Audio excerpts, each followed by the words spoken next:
E chegamos ao terceiro episódio da nova série de Jared Padalecki, Walker, e bora lá pra crítica. Fala galera, então, a primeira coisa assim já pra falar desse terceiro episódio, tá?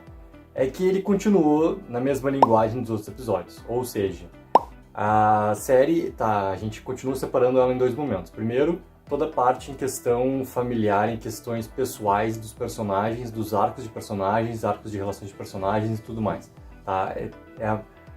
Basicamente, assim, quase 80% da série até esse momento de como é formado esses três episódios, tá? Ela quer falar sobre isso. E esses outros 20% aí sim, são relativos a o que os patrulheiros fazem na fronteira ali do Texas em relação ao México e tudo mais. O que é eles realmente na prática executando ali nessa parte procedural que tem da série, né? E, cara, sobre esses 80%, obviamente, assim, quando tu dá mais importância para um aspecto da série, ela tem que funcionar. E pra mim, essa parte toda familiar, de desenvolvimento do personagem, dos arcos, tá funcionando muito bem. Principalmente a relação do Cordell junto com os filhos, junto com a Stella, junto com o August. Até nesse episódio, a Stella já começou a dar uma mudada, tá? Que também é necessário pra série. Ela não pode ser sempre a rebelde e tudo mais, porque ela foi isso em 2 episódios. Tinha muito bem explicado o porquê, mas ela precisava ter essa mudança. Nesse terceiro episódio ela tem essa mudança, ela tem essa aproximação um pouco maior em relação até ao Cordell e também ao irmão, cara. O irmão, ele é um fato até transformador, né?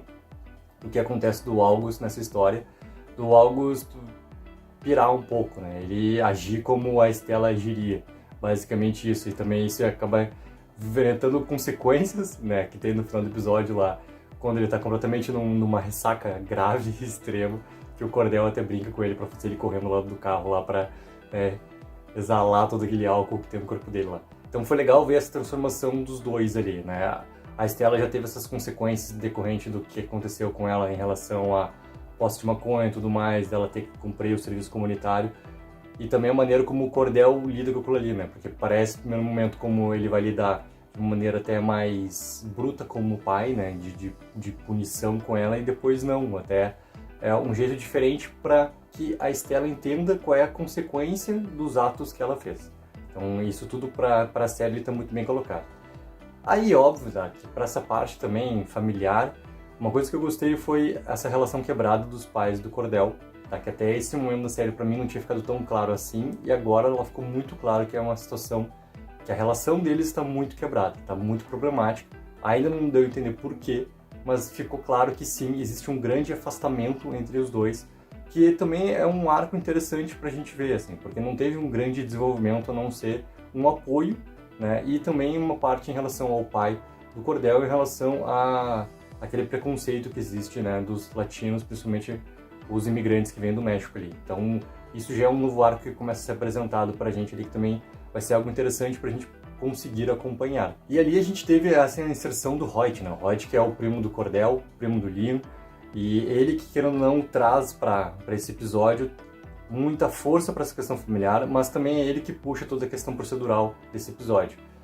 Cara, eu gosto do personagem, tá? Achei interessante, achei legal as interações que ele tem também com os outros personagens, além da Michelle, além da dona do bar também, que dá pra entender, obviamente, claro que eles têm uma relação prévia do passado mal resolvida, mas que existe sim uma conexão amorosa entre os dois ali.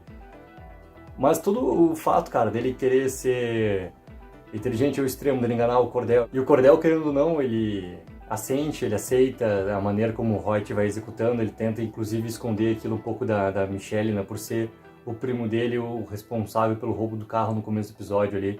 Então essas coisas todas, elas começam a deixar essa parte procedural, essa parte do crime, realmente do que está acontecendo, da função dos patrulheiros ali, cara, um pouco mais bobinha, assim.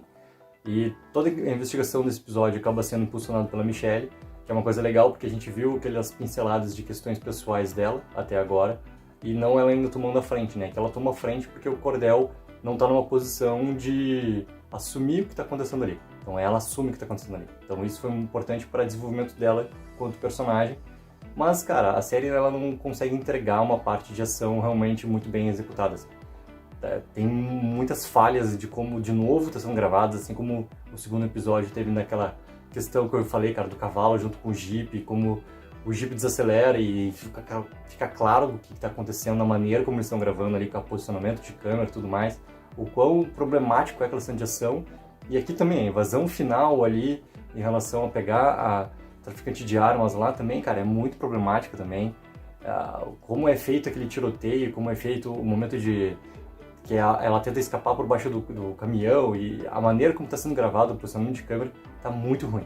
Tá muito ruim. E então, pra mim, a série continua sendo essa divisão. Um lado eu tô gostando bastante até desse desenvolvimento, da questão familiar, a questão do desenvolvimento de personagens, mas essa parte toda procedural da série, quanto aos Rangers, eles têm que mudar demais, assim, demais, porque tá muito problemático, tá ruim. Essa que é a verdade, tá ruim. A maneira como eles estão executando, a importância que eles estão dando e a maneira como eles estão gravando, não tá acontecendo pra série. Então é isso que eu espero que tenha realmente uma alteração. E outra coisa que eu também desejo, tá, pros próximos episódios, é que o Walker continue, cara, uma coisa que ele teve uma pincelada no primeiro episódio e depois parou, que é ele conseguir, sim, seguir com a investigação da mulher, tá? Porque isso é uma coisa muito importante, que precisa voltar pra série, que não pode morrer simplesmente porque ele teve uma conversa lá com o chefe de polícia, e o chefe de polícia falou que lá estava caso encerrado e tudo mais, então não era para ele prosseguir. Acho que é algo sim que vai impulsionar ele para esse lado também mais procedural, esse lado mais realmente de ação que o Walker precisa ter também. Então é isso, galera. Deixa aí nos comentários o que achou desse terceiro episódio, vamos debater sobre. Não esquece de curtir o vídeo, assinar o canal. Take04, viva o sonho aqui.